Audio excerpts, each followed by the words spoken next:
Hey, it's the Tax Champion here.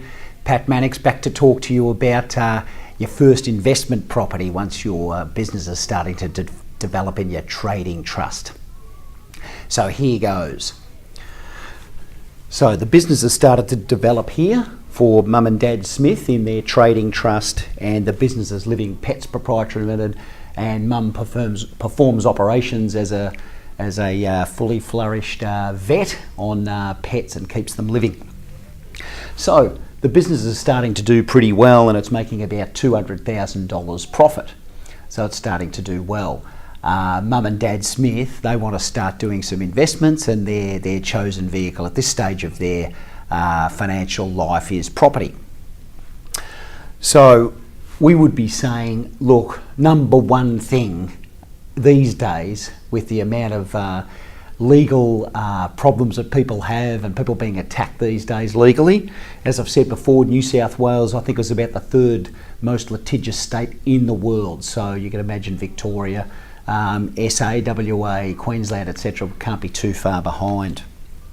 Number one thing, asset protection. So we need to start setting up an investment trust for this Mum and Dad who are doing really well in their business.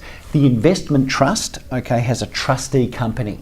And just to keep it simple with the name, it's Mum and Dad Smith and their investment trust, and Mum and Dad Smith Investments Proprietary Limited is the power to run that trust. Now remember, trusts must have a trustee company, and when you do have a trustee company of a trust, suddenly you've got limited liability for anything within that trust, and also Mum and Dad are not getting exposed personally, and that is really, really important, especially for Mum, who's the director of the company. We can't have anything in Mum's name whatsoever. But once you start to develop your investments, they need to be in another discretionary trust. So in this discretionary trust, Mum and Dad have bought a property, but it's negatively geared. All right, so they've found the deposit, stamp duty and legals, bought the property, and the banks come up with the rest of the money. So they're basically negatively geared. The expenses, including the interest, are a lot more than the rent. In fact, they're a lot more than the rent by $20,000.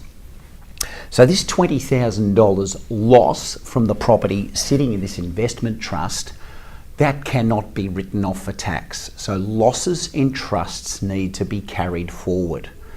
But in this structure, for Mum and Dad Smith, they're doing well in business.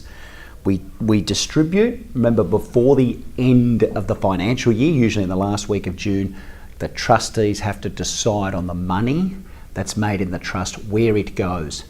And Mum and Dad in the last week of June decide to send $30,000 of this $200,000 profit in their profitable business, $30,000 over to this investment trust that soaks up the $20,000 negative gearing loss for the property.